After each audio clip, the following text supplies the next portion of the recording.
Welcome to the tutorial of how to use edpuzzle here.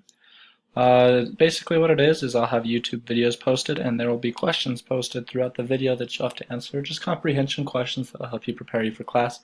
As you can see here, it'll stop and then you'll answer the question, and in this case there was 300 million and caves. I've just answered those for you, but that's just kind of an example.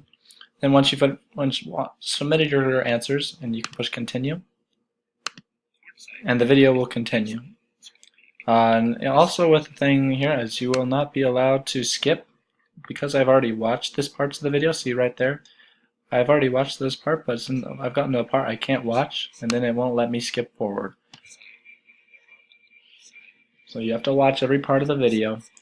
There are other little add-ons, like I'll have comments that I make on the video,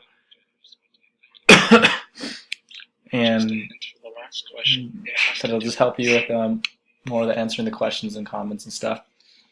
As you finish the video, you'll be able to look at the scores of your questions. Some of them will be free response, so I won't have graded them yet, but you'll be able to see the answers to your questions. The video is now over. I can be able to go back out of the video, and if I'll come, this is my teacher view. Well, you'll be able to come up here, and you can see your progress. You're like, oh, I've watched the video, and this is the grade so far. And then you'll be able to export your grades by clicking the button, and then you can save them to your desktop just like that. And it just gives you a little copy of a CSV file that you can open up, and there it is.